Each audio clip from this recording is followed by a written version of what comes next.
voulais y aller, je suis allée le samedi après-midi. Oui, on est choisi après.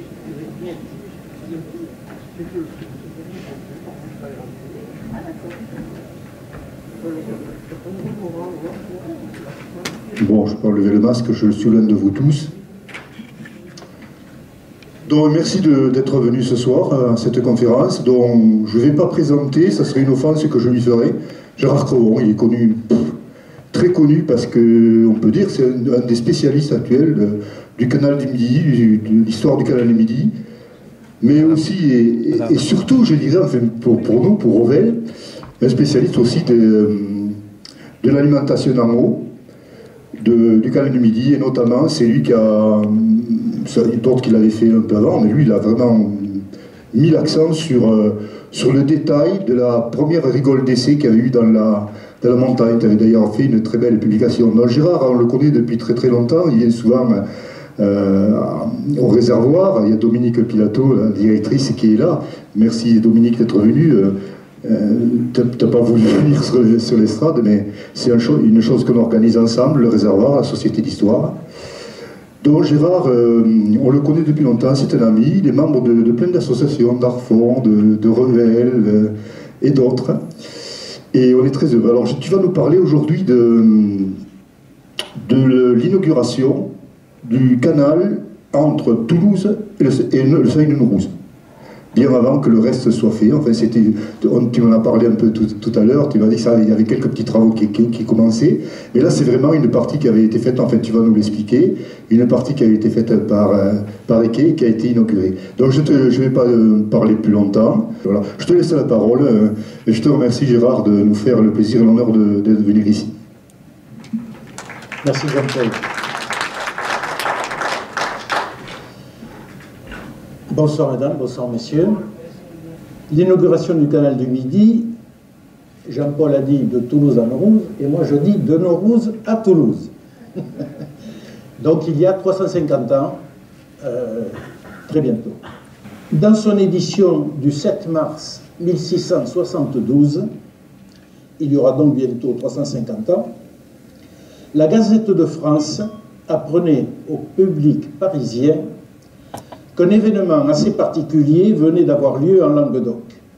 Donc je cite intégralement, « Le sieur Riquet fit le 21 février l'ouverture de la navigation sur le canal royal pour la jonction des deux mers, depuis les Nourouzes jusqu'à son embouchure dans la Garonne, en présence de l'évêque de Saint-Papoul, député des États de Languedoc, pour être témoin du succès de cette épreuve et ensuite en rendre compte à Sa Majesté.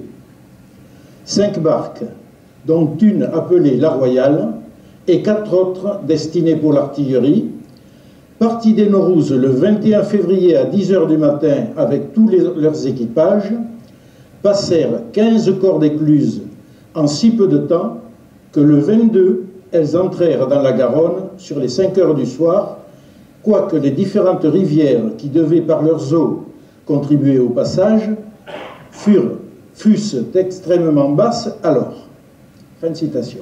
Ce compte rendu, somme toute assez sommaire, peut heureusement être complété par des informations contenues dans un manuscrit aujourd'hui malheureusement égaré, mais qu'un chercheur toulousain avait pu consulter et partiellement publier en mars 1999 dans la revue des Toulousains de Toulouse.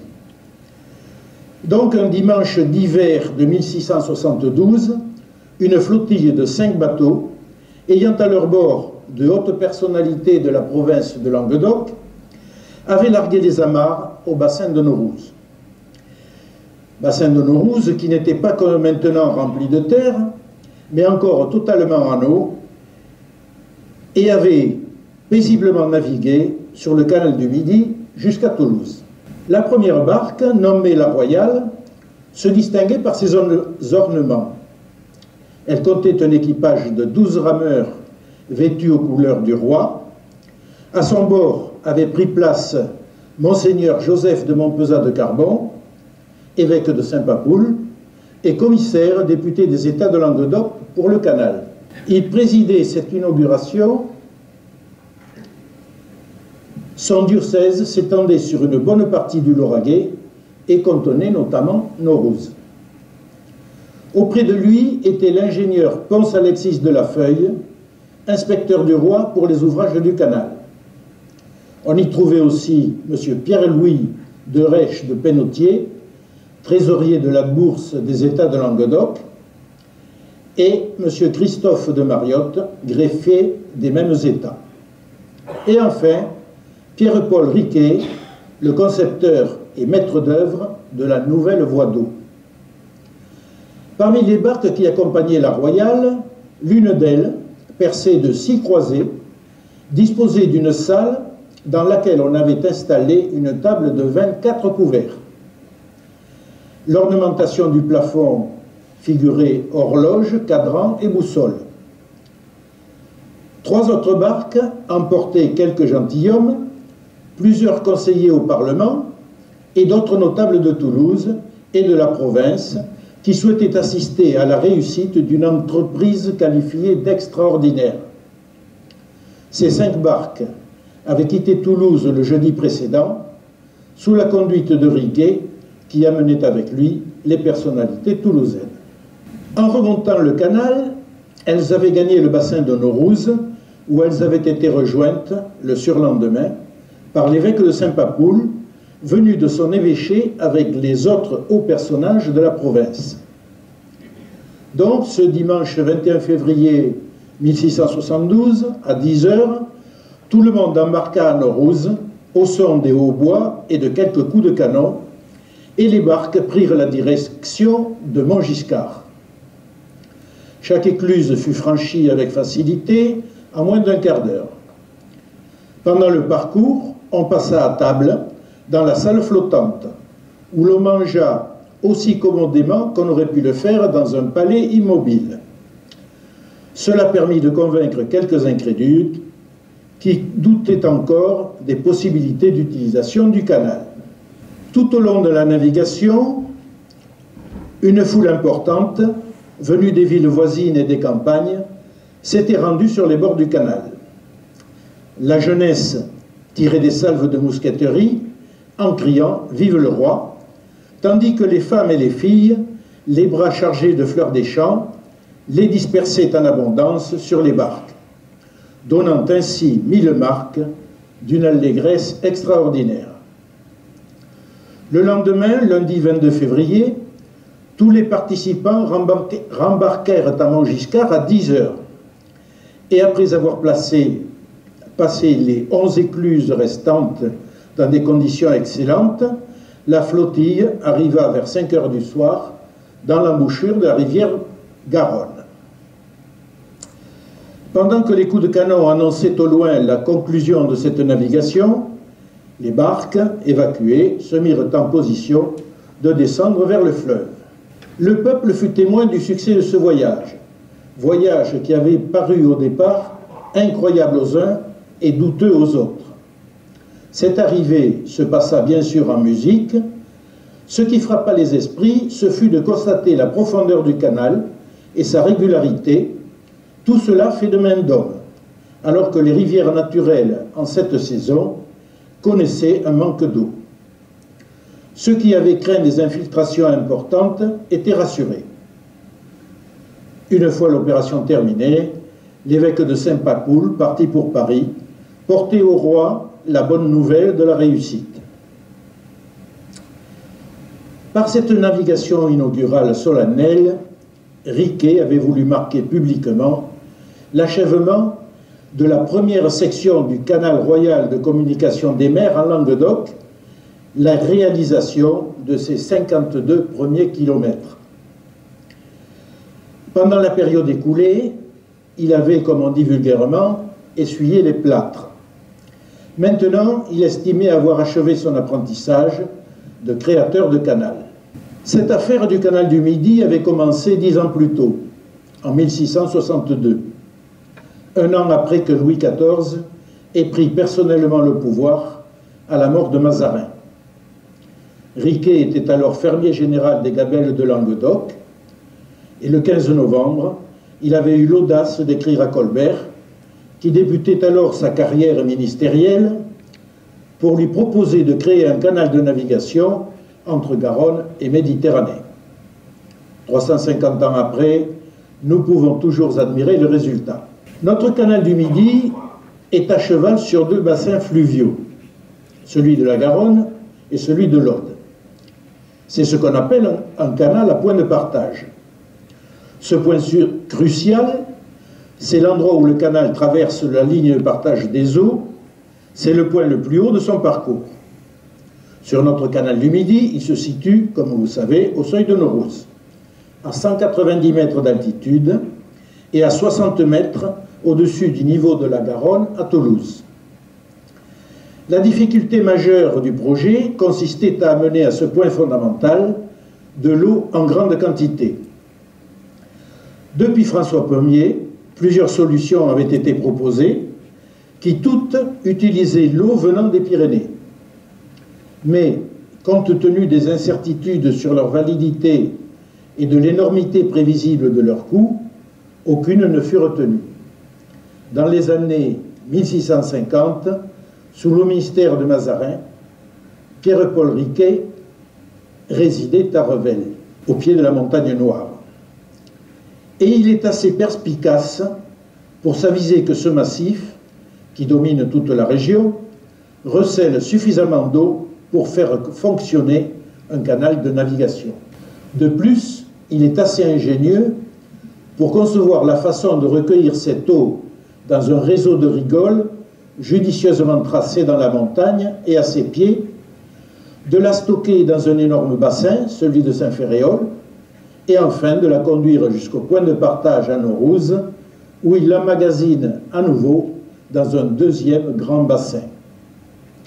En 1662, il convainc l'archevêque de Toulouse, Charles d'Anglure de Bourlémont, que sa solution est praticable, et celui-ci le dirige alors sur le ministre Colbert, qui est immédiatement intéressé. Il est certain que sans le soutien actif et obstiné du grand homme d'État, le canal n'aurait pas vu le jour. Néanmoins, le projet n'aurait pu se concrétiser sans le consentement et la contribution financière du deuxième pôle de pouvoir dans la province, les États de Languedoc. Leur adhésion ne fut pas obtenue immédiatement. Dans cette assemblée, le haut clergé jouait un rôle éminent et l'archevêque de Narbonne était, de droit, son président. À ce poste, Charles d'Anglure, puis son successeur Pierre de Bonzy, soutinrent vigoureusement le projet de canal. Et leur influence permit de vaincre les réticences. 3 ans plus tard, l'exécution d'une rigole d'essai dans la montagne Noire et à ses pieds jusqu'à Naurouz emporta les hésitations. L'année suivante, Louis XIV signe l'édit par lequel il ordonne la construction du canal royal de communication des mers à Languedoc, dont il a fait rédiger le cahier des charges par le chef de ses ingénieurs, le chevalier de Clerville. Alors, il désigne Riquet pour réaliser l'ouvrage. Un canal de navigation est composé d'une succession de segments élémentaires que l'on nomme des biefs. Tous ces biefs sont horizontaux, mais d'altitudes différentes. On franchit la différence de niveau qui sépare 2 biefs successifs au moyen d'une écluse. Lorsqu'on construit un canal, les premiers à intervenir sur le terrain sont les géomètres et les niveleurs. Leur tâche est de définir l'emprise foncière de la voie d'eau. Les 10 biefs doivent être tracés suffisamment à l'écart de la rivière dont on emprunte la vallée, afin d'être hors d'atteinte de ses crues ordinaires. La première tâche des arpenteurs sera donc certainement d'identifier les zones inondables et pour cela de faire une enquête auprès de la population. D'autre part, comme le canal doit passer à flanc de vallée, les terrains qu'il va traverser présenteront une pente transversalement à la cuvette. Et plus cette pente sera prononcée, plus le volume des terres à excaver sera important. On va donc s'efforcer, autant que possible, de rester dans des secteurs de faible relief. Enfin, on tient compte de la nature du sol, que l'on veut le plus imperméable possible.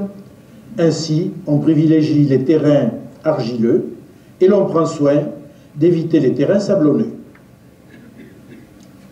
Or, comme les biefs doivent être horizontaux, leur trajet va suivre des lignes de niveau. Et lorsque l'on remonte la vallée, où doit passer le canal, ces lignes de niveau vont inexorablement rapprocher le bief de la rivière. Elles vont au contraire le conduire vers les reliefs quand on la descend. Telles sont donc les contraintes qui vont s'imposer aux niveleurs pour choisir les sites où l'on va implanter les écluses. En bref, Riquet et ses géomètres sont conduits à rechercher le chemin optimal entre une rivière qui peut déborder et des reliefs trop redressés pour être praticables à des coûts modérés. Le trajet adopté entre Toulouse et Naurouz illustre clairement cette problématique. Il suit le pied des collines, tout en restant dans la plaine alluviale. Ici, on voit que le canal est au pied des reliefs et assez écarté de l'Hers-Mort. Cependant, il y aura ultérieurement des cas où il sera contraint de passer dans les reliefs. Les instruments dont disposaient les niveleurs de Riquet étaient rudimentaires. On effectuait les visées au moyen de mires et d'une règle à pinule. Celle-ci, longue de 1,30 m à 1,60 m, était disposée à l'horizontale grâce à une équerre de maçon, c'est-à-dire sous le contrôle du fil à plomb. Maniée par des mains expertes et des yeux perçants, elle donnait cependant des résultats d'une précision étonnante. La présente image ne représente pas une visée de nivellement avec une règle à pinule, mais la mesure d'une différence de niveau. Elle montre néanmoins comment les arpenteurs de cette époque utilisaient le fil à plomb pour mettre leurs règles à l'horizontale. La cuvette du canal était creusée de main d'homme, à la bêche, à la pioche et à la pelle, lorsque l'on opérait dans des sols terreux, à la baramine et à la poudre à canon, lorsque l'on passait dans le roc. Les déblais étaient chargés dans des paniers d'osier ou bien dans des sortes de civières en bois. Leur maniement était assuré par des hommes, mais aussi par des femmes et même par des enfants. Dans certaines situations, on utilisait aussi des ânes bâtés. Ces déblais étaient déposés de part et d'autre de la cuvette, où ils forment ces monticules de terre très allongés qui l'abordent et qu'on appelle les terriers. La cuvette est de section trapézoïdale, large en haut, étroite en bas. Elle est large de 16 mètres au plan d'eau et de 10 mètres au fond. Et elle est profonde de 3 mètres par rapport au chemin de halage, de façon qu'il y ait toujours 2 mètres d'eau au-dessus du fond. Une écluse est une sorte de couloir constitué de 2 murailles qui se font face, les bajoyers. Sa partie centrale forme une chambre à 2 entrées, le sas, lesquelles entrées donnent chacune sur un compartiment assurant la liaison avec un bief du canal. Le compartiment avant et le compartiment arrière. Voici la coupe longitudinale d'une écluse lorsque le canal est à sec. Seules les maçonneries sont représentées ici. Les bajoyers, ce sont donc ces murs. Ils reposent sur un fondement composé de 2 plateformes de niveaux différents. Plateforme haute, plateforme basse. Celle d'en haut a en gros sa surface au même niveau que le fond du bief d'amont. Le fond du bief d'amont, le voilà. Hein. Donc vous voyez en gros, en fait c'est cette surface-là qui est à ce niveau-là. Et la surface du bief, du sas et de la porte d'aval est au niveau du bief d'aval, lequel est ici. Le sas est fermé du côté amont, dans sa partie inférieure, par un mur qui relie les bajoyers et qui fait la jonction entre les 2 plateformes. On le nomme mur de chute. Le voilà. Sa hauteur détermine la dénivellation que l'écluse va permettre au bateau de franchir. De chaque côté, le sas est fermé par une porte à 2 battants. En voilà une qui est fermée, en voilà une qui est ouverte. Chaque porte donne accès à un bief à travers un compartiment de liaison. De larges creux rectangulaires, peu profonds, baptisés enclaves, sont ménagés dans les bajoyers pour loger les vantaux lorsque la porte est ouverte. Donc les enclaves, on voit ces 2 enclaves ici sur la porte d'amont. La porte étant fermée, les enclaves sont libres. Par contre ici, on revoit les 2 enclaves, mais la porte étant ouverte, les vantaux sont repliés dans l'enclave. Le problème important que posent les portes de l'écluse est celui de leur étanchéité. Cette étanchéité doit être suffisante, lorsque les portes sont fermées, pour limiter au maximum la déperdition d'eau. La solution qui a été trouvée par Léonard de Vinci, semble-t-il, est la porte busquée. Lorsqu'une porte busquée est fermée, les 2 vantaux ne sont pas alignés, mais font entre eux un angle obtus de l'ordre de 120 degrés. La pression que ces vantaux subissent sur leur face amont de la part de l'eau les plaque latéralement. D'une part, l'un contre l'autre du côté par lequel ils sont en contact, et d'autre part, contre les bajoyers sur lesquels ils prennent appui par leur autre côté.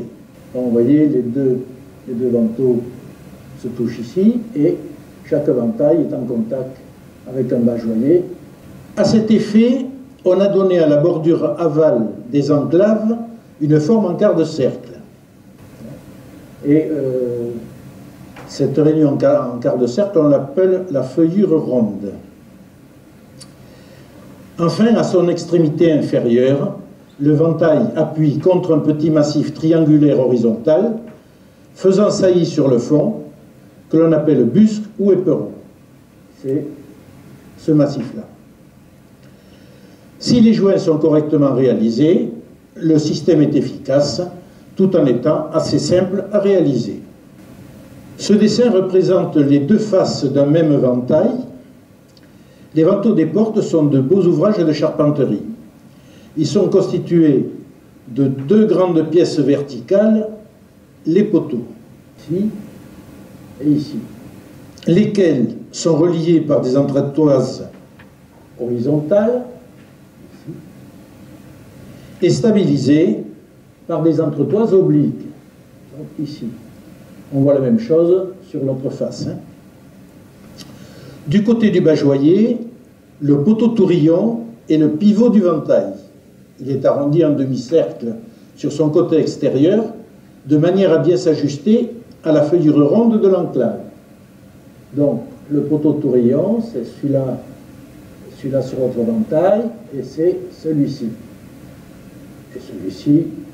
À l'opposé, le poteau délardé, c'est celui-ci, qu'on a ici et ici. Donc, c'est un poteau qui est taillé en biseau, comme on le voit, de manière à s'appliquer parfaitement contre son homologue de l'autre ventail. À l'extrémité supérieure, les 2 poteaux de chaque ventail sont reliés par une longue perche horizontale, la flèche, qui sert à manœuvrer le dit ventail. Enfin, dans le bas du ventail, il y a un guichet obturé par une plaque mobile qui permet, lorsqu'on le souhaite, de laisser passer l'eau. Cette ventelle est manœuvrée depuis le haut du ventail par une vis sans fin. Pour utiliser l'écluse, on ouvre et on ferme les portes à volonté, à tour de rôle, pour faire entrer ou sortir un bateau dans le sas. Après que l'on ait fermé les portes, on peut, au moyen des ventelles, remplir le sas jusqu'au niveau du bief supérieur, ou bien le vider jusqu'au niveau du bief inférieur. Le bateau qui est dans le sas à ce moment-là monte ou descend suivant le niveau de l'eau. Voici comment les choses se présentent lorsque le canal est en eau, que la porte d'amont est fermée et la porte d'aval ouverte. Donc on voit que la porte d'aval étant fermée, On est ici au niveau de l'eau dans le bief amont, tandis que le sas, lui, a son niveau d'eau qui correspond à celui du bief d'aval. Et voici la situation lorsque le sas est rempli, c'est-à-dire lorsque la porte d'amont est ouverte et que la porte d'aval est fermée. C'est la porte d'aval qui retient l'eau, donc son entretoise supérieure, sa entretoise horizontale supérieure, est au même niveau que l'entretoise supérieure de la porte d'amont, de manière que le niveau du bief ne soit pas changé. Pour bâtir une écluse, on commence par creuser une grande fosse qui accueillera le sas et la porte d'aval. Au fond de ce trou, en guise de fondation, on réalise une épaisse dalle maçonnée armée par une solide charpente de bois intégrant l'éperon de la porte d'aval. Alors j'ai représenté ici comment se présente cette fameuse armature. Cette armature, il faut l'imaginer d'une longueur, de la même longueur que le sas plus la porte d'aval. Alors, il y a deux grandes et longues poutres qui font toute la longueur, qui sont solidarisées par des entretoises, et par-dessus, on place des madriers perpendiculairement sur toute la largeur de la fosse. On comble tout ça par du mortier jusqu'au nu des poteaux transversaux, enfin des madriers transversaux, et ensuite par-dessus, on cloue un plancher sur toute la surface du sas et du compartiment de porte. Un fort plancher cloué sur cette charpente forme la face supérieure de cette dalle. Sur cette plateforme basse, on élève le mur de chute et les jouières, jusqu'au niveau prévu pour les fondations de la porte d'amont. À l'emplacement de cette porte supérieure, on confectionne alors une nouvelle plateforme sur le même modèle, dotée elle aussi d'un éperon. On achève ensuite les bas-joyers jusqu'au couronnement. En général, l'excavation du lit du canal a permis d'atteindre les couches fermes du sous-sol et il n'est pas nécessaire d'approfondir davantage pour fonder correctement une écluse. Mais il arrive que ce ne soit pas le cas, par exemple quand le terrain est marécageux, et il est alors nécessaire de renforcer le soubassement de l'ouvrage par l'exécution d'un pilotis en enfonçant un grand nombre de pieux. Riquet débute la construction du canal en janvier 1667. Il entreprend alors la réalisation des rigoles d'alimentation du point de partage et l'édification du barrage de Saint-Ferréol. À l'automne de la même année, il commence à creuser le canal de navigation. Les premières pierres de la première écluse près de la Garonne à Toulouse sont posées en grande cérémonie le 17 novembre. Ensuite, les travaux progressent en direction de la Méditerranée en remontant la vallée de l'Ers.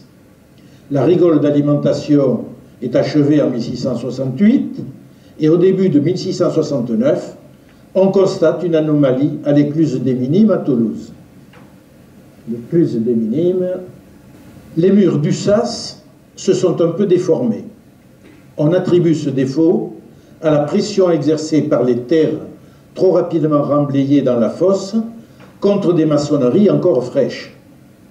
Riquet fait reconstruire l'écluse. Au printemps de 1670, après avoir creusé entre l'écluse de Bayard à Toulouse et celle de Castanet un premier grand bief long de 12 km, Riquet procède à une première mise en eau. À cette occasion, il fait quelques observations qui l'amènent à modifier certaines dispositions initiales.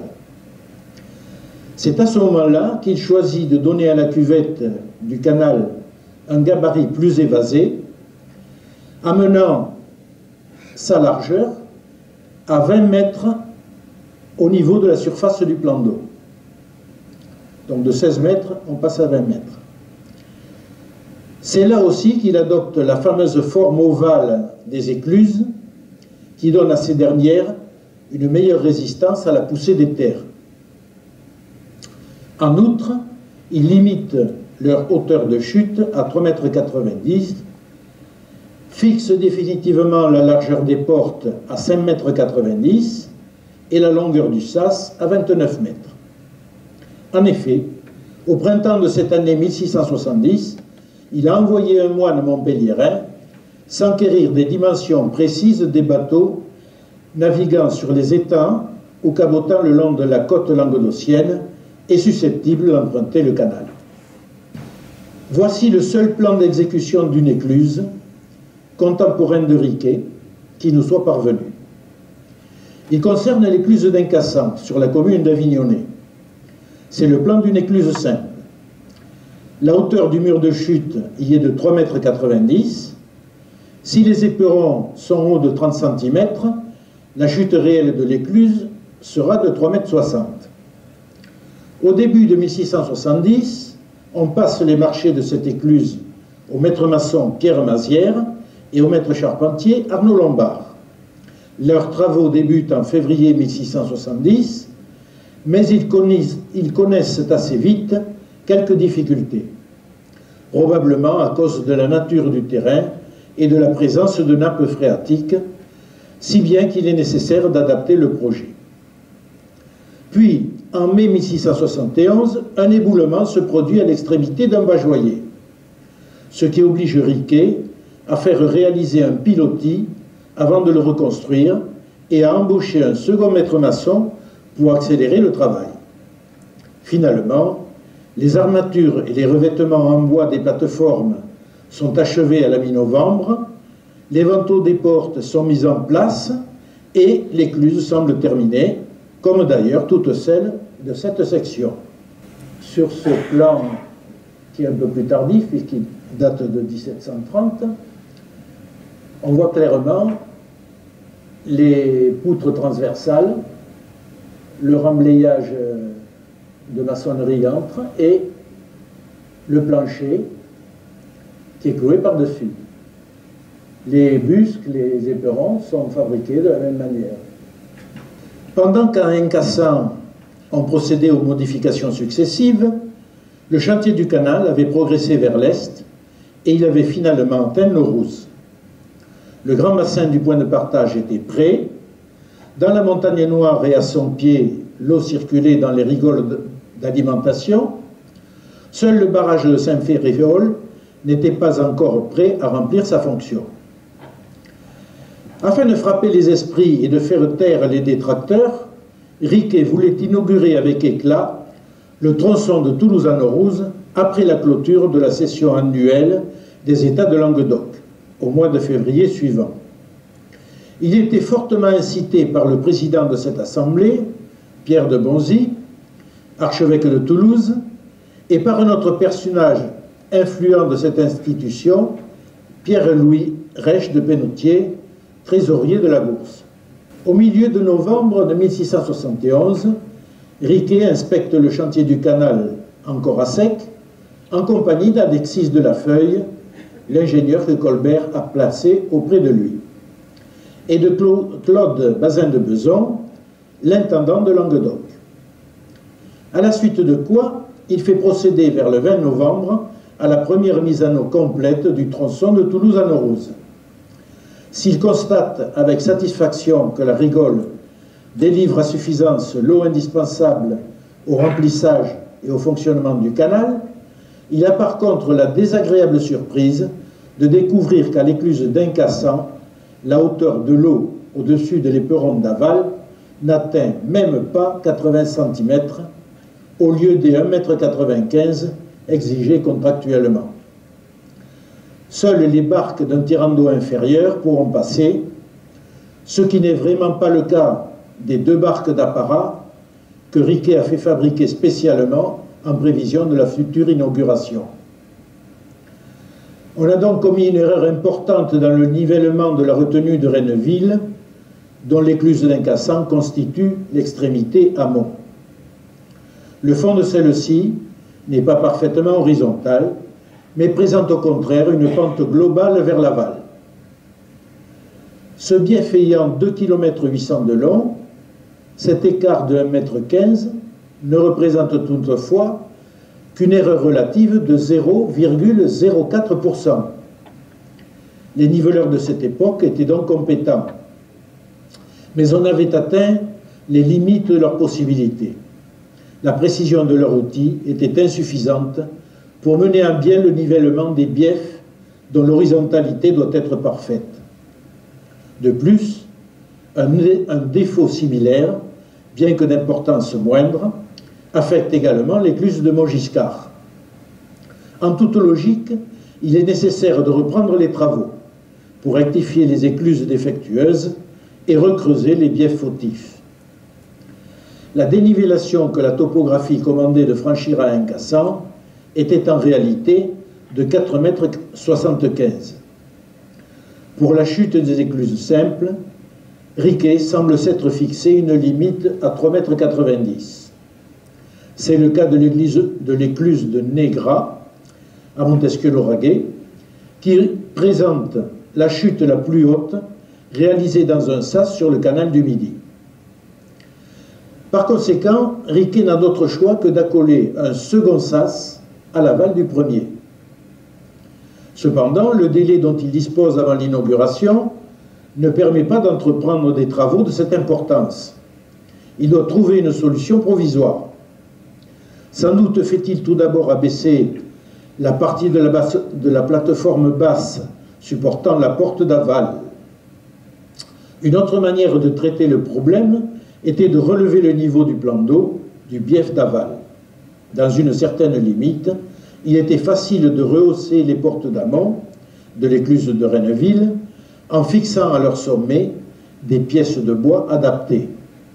Riquet y fait certainement procéder. Ensemble, ces deux modifications élèveront suffisamment le tirant d'eau admissible pour ouvrir le passage aux barques d'apparat et à celles de charge, et ainsi l'inauguration pourra avoir lieu. Dès la fin de novembre, des manœuvres se remettent au travail. Du 14 au 19 décembre, les charpentiers travaillent 6 jours et 2 nuits pour refaire une partie de la plateforme basse et son éperon. Et les maçons achèvent cette partie du 21 au 24 décembre. Le 4 janvier, Riquet fait remettre le canal en eau, ce qui prend 6 jours. Puis l'on effectue à nouveau plusieurs navigations officieuses. Enfin, comme nous l'avons vu, la cérémonie officielle est célébrée en grande pompe les 21 et 22 février. Préalablement, les 18 et 19 février, Riquet, accompagné de diverses personnalités toulousaines, avait effectué la remontée de Toulouse à Naurouse avec plusieurs barques chargées de marchandises. 2 jours plus tard, l'évêque de Saint-Papoul préside en sens inverse la navigation solennelle en l'absence de l'archevêque de Toulouse, parti pour Paris dès la fin de la session des États au début du mois. L'intendant de la province n'est pas là lui non plus. Néanmoins, le prélat est accompagné de plusieurs éminents représentants des États, dont leur trésorier, Pierre-Louis Reich de Pénautier. Colbert avait eu vent des difficultés que Riquet avait rencontrées, et il avait fait savoir qu'il ne voulait pas que les plus hautes autorités de la province participent à une manifestation publique dont la réussite n'était pas totalement garantie. L'inauguration passée, les écluses défectueuses doivent être remaniées au plus tôt. Riquet fait donc remettre le canal à sec pour effectuer les modifications indispensables. L'édification des bajoyers du sas complémentaire d'un cassant est faite de mars à septembre de la même année. Mais les événements imprévus viennent entraver la poursuite des travaux. Au début de l'automne, Riquet tombe gravement malade, probablement victime d'une crise aiguë de paludisme, une affection dont il était atteint depuis plusieurs années. Il guérit en décembre, mais très affaibli, il ne recouvre ses forces que très lentement, ce qui le tient éloigné des chantiers jusqu'à la fin du printemps de 1673. D'autre part, au cours de l'hiver de cette année-là, des inondations brutales endommagent des biefs et des écluses dans la vallée de l'Hers-Mort. À la fin d'avril, les maçons mettent la dernière main au Bajoyer d'Incassan. En même temps, le canal est recreusé entre Renneville et Incassan, et cette opération est en voie d'achèvement à mi-juin. Des corrections similaires ont été effectuées à l'écluse de Montgiscard. À la fin de novembre 1673, le canal est remis en eau et ouvert à la navigation de Toulouse à Naurouz. 6 mois plus tard, il l'est jusqu'à Castelnaudary. Riquet sait tirer les enseignements de ses déboires. Peu après la navigation inaugurale, il expose à Colbert les dispositions nouvelles qu'il compte adopter. Je cite: « Les écluses, on les fera basses pour les rendre plus solides et plus faciles. Les écluses se devant placer juste, il a été jugé à propos d'en surseoir la construction jusqu'à ce que l'excavation des biefs qui l'encadrent soit faite, pour justifier le niveau par le secours de l'eau qui en est l'épreuve sûre et auquel on peut remédier facilement en cas d'erreur lorsque les dites écluses ne sont point bâties. Et d'ailleurs, on peut aussi les placer plus avantageusement pour la connaissance de la qualité et de la solidité du terrain que l'on peut choisir pour les construire. » Fin de citation. Ainsi perfectionne-t-il sa technique du nivellement en y intégrant l'opération même qui a mis les erreurs en évidence. À l'avenir, il ne débutera plus la construction d'une écluse avant d'avoir vérifié par une petite mise en eau l'horizontalité des biefs concernés. Il est très facile de réaliser cette opération en consommant néanmoins peu d'eau grâce à une petite rigole que l'on creuse au fond de la cuvette du canal. Et il évoque, je cite encore, le noviciat qu'on a essuyé dans le commencement de l'entreprise, les fautes de niveau qu'il a fallu réparer, les nouvelles expériences trouvées pour l'excavation plus facile et plus prompte du canal et pour la construction des écluses. La création du canal de Toulouse à Naurouz, de 1667 à 1673, a donc été une période d'élaboration et de mise au point des techniques et des méthodes, tant pour le creusement de la cuvette du canal que pour la construction des écluses. Dès le début, Riquet fut amené à s'écarter du devis de Clerville. En particulier, il traça un canal entièrement artificiel avec des biefs horizontaux, alors que l'ingénieur avait prescrit d'aménager le lit des rivières. Ce qui conduira, après 1673, à un conflit financier avec Colbert pour la prise en compte de 37 écluses supplémentaires qui s'avéreront indispensables. De même, il modifiera très largement l'itinéraire de la nouvelle voie d'eau, gardant celle-ci en rive gauche de l'Aude et choisissant de la faire passer par Capestan. Au printemps de 1674, le tronçon de canal de Toulouse à Castelnaudary est livré à la navigation. 2 ans plus tard, c'est le tour du segment de Béziers à l'étang de Thau. Et l'on peut, sur cette petite mer intérieure, gagner Sète, où un port maritime est en train d'être créé par les soins du même Riquet. Le 1er octobre 1680, le concepteur et réalisateur du canal disparaît avant d'avoir vu son œuvre achevée. Mais 8 mois plus tard, ses fils l'inaugurent avec éclat. Malgré toute sa solennité, cette inauguration de 1681 ne marque pas la fin des travaux et le canal ne sera vraiment ouvert à la navigation dans sa totalité qu'à la fin de 1683. Cependant, si Riquet avait soigneusement tracé son itinéraire de façon à protéger son œuvre des crues de la rivière principale dont il empruntait la vallée, il avait sous-estimé les crues de ses affluents. Et il avait commis une erreur fondamentale en recevant dans le canal tous les ruisseaux et toutes les rivières secondaires qu'il croisait sur son chemin.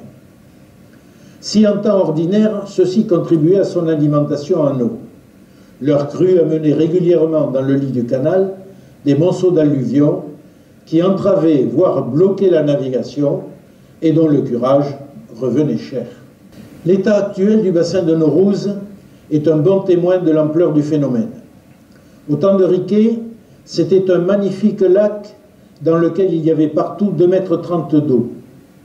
Mais les limons apportés par la rigole à chaque orage le comblèrent en moins de 50 ans. Ce n'est que 2 ans après la mise en service définitive du canal que l'on prit toute la mesure du problème et que l'on admit que le phénomène sédimentaire menaçait vraiment la pérennité de l'ouvrage dans son entier. En 1686, Seignelay, le fils et successeur de Colbert auprès de Louis XIV, décide de prendre le problème à bras-le-corps. Il en confie la résolution à Vauban, le célèbre ingénieur militaire, qui identifie le défaut ainsi que la façon de le corriger. La généralisation des ponts-canaux est magistralement mise en œuvre par son adjoint, Antoine Niquet, au prix de 8 années supplémentaires de travaux. À partir de là, le canal a acquis sa pleine viabilité.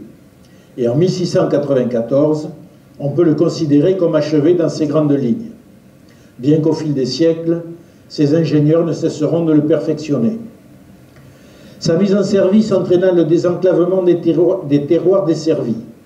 Plusieurs villes, comme par exemple Castelnaudary, se développèrent grâce à sa présence. Les blés du Haut-Languedoc furent vendus dans le bas pays, tandis que les vins de celui-ci faisaient le chemin inverse. Au XXe siècle, ce sont les carburants qui étaient expédiés des raffineries de Sète. De nos jours, le tourisme a pris la place du fret. Mais l'agriculture aussi bénéficie de la voie d'eau, qui lui fournit d'abondantes prises d'eau pour l'irrigation.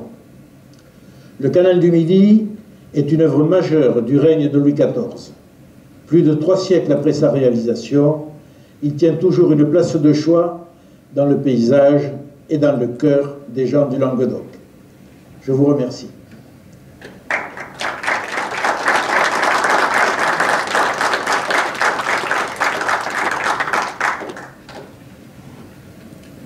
Est-ce que quelqu'un a des questions? Alors, le bassin de Saint-Ferréol, dans un premier temps, c'est-à-dire la tranche Riquet, on dira, hein, vers la fin de 73. Hein, il devait être en fonction au moment où on a ouvert la navigation entre Toulouse et Naurouse. Ou au plus tard 74, quand on ouvre pour Castelnaudary. Mais lorsque on a voulu prendre en compte les problèmes de sédimentation, hein, et qu'on a fait intervenir Vauban, dans les prescriptions que Vauban a données dans son rapport, il y avait la surélévation du barrage. Et le barrage a été effectivement surélevé de 8 mètres à peu près dans les années 87, entre 87 et 94, mais plus probablement avant 90, quoi, hein. Et sur le barrage lui-même, c'est visible.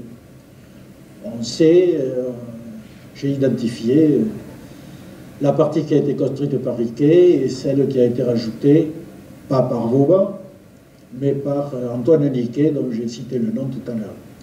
Antoine Niquet, qui était l'ingénieur du roi,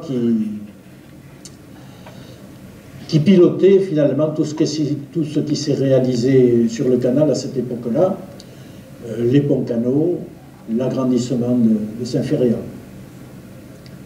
Et l'agrandissement de la rigole de la montagne aussi,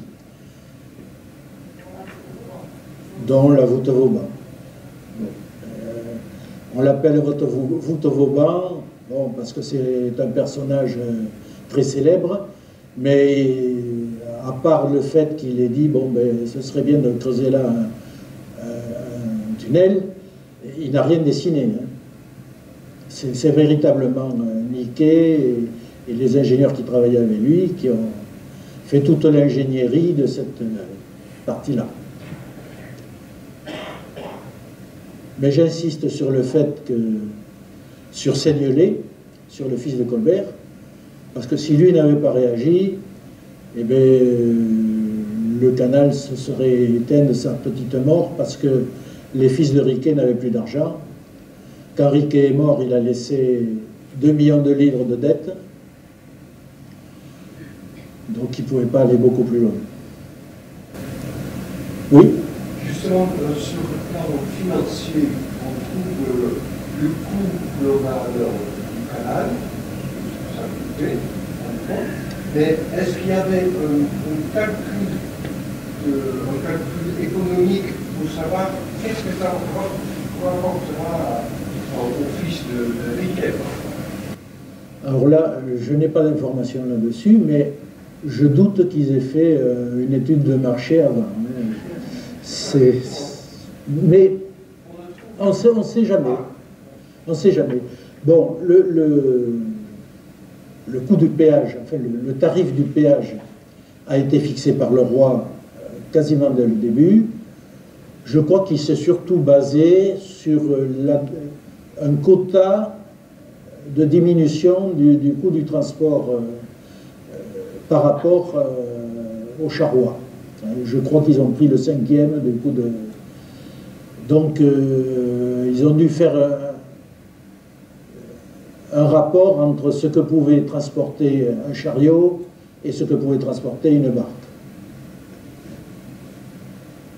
Les barques n'allant pas plus vite ni plus lentement que les chariots, la durée du transport devait être sensiblement la même, sauf qu'avec les barques, on transportait 50 fois plus, quoi.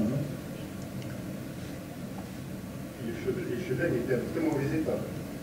Et en plus, oui, après, il y avait eu les guerres de religion, il y avait eu la fronde, les chemins étaient en très mauvais état.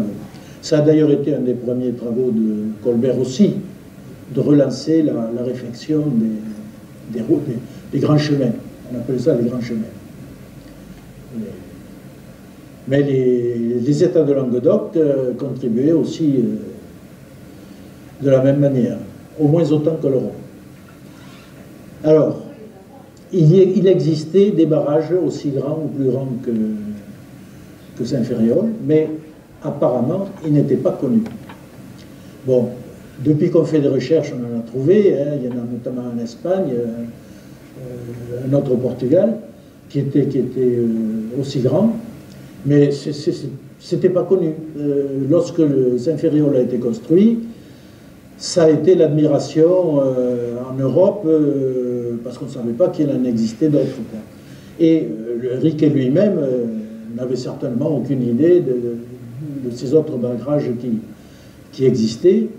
Et moi, je suis très admiratif qu'il ait eu le culot de se lancer dans la construction d'un truc aussi énorme, quoi. C'est d'ailleurs très, très curieux, cette histoire du barrage de Saint-Ferréol. Lorsque on a étudié la fourniture d'eau pour le canal, il y a eu une commission qui s'est réunie avant que Louis XIV passe l'édit. Et parmi ces recommandations, il disait qu'il serait bien de créer une dizaine de barrages sur les rivières de la Montagne Noire pour faire des réserves pour l'été, pour les cas de pénurie. Et sur ces textes-là, on ne parle que de ça. Et puis quand on trouve les premiers textes qui parlent des premiers travaux de Riquet, on voit qu'il se lance dans la construction d'un seul barrage énorme. C'est stupéfiant, quoi. Ça n'est pas annoncé. Il y a plusieurs choses comme ça sur lesquelles on est obligé de faire des hypothèses. Mais c'était gonflé quand même. Indiqué que contrairement aux charges du chevalier de Clerville qui proposait d'aménager les rivières, oui. Qui a fait un choix différent, il décide de créer des biais et donc des écluses supplémentaires. Oui. Ce qui motive ce choix qui remet en question du coup l'ingénieur parisien. Alors,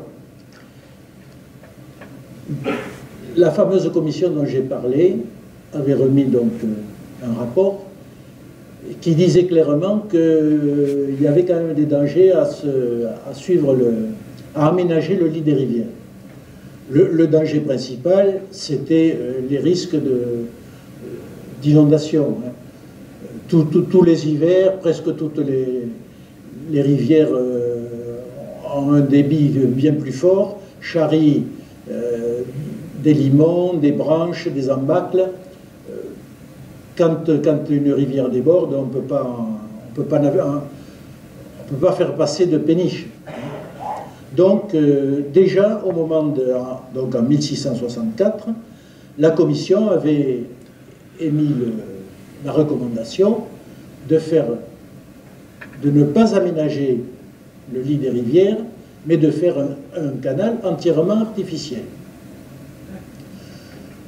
Pourquoi Clairville a choisi de revenir à la solution de l'aménagement des rivières?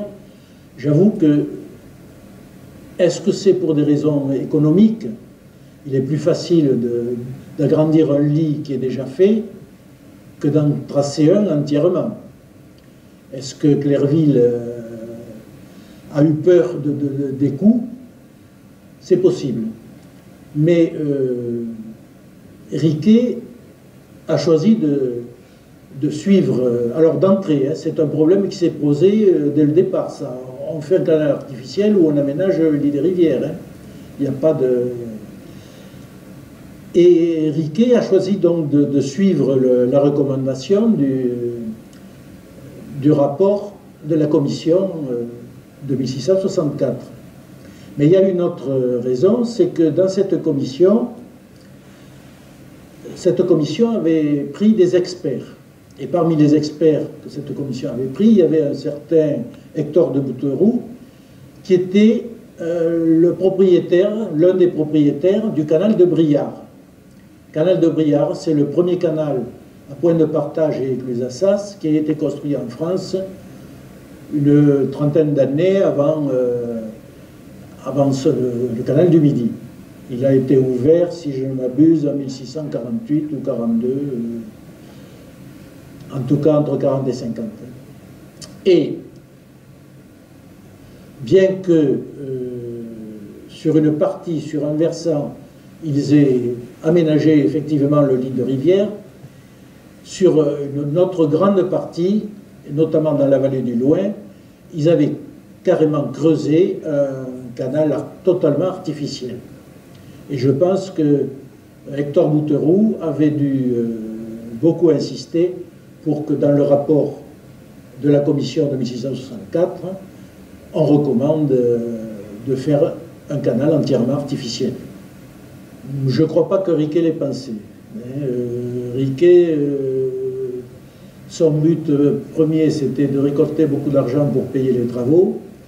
Donc, sur les terriers, au début, il faisait faire des cultures.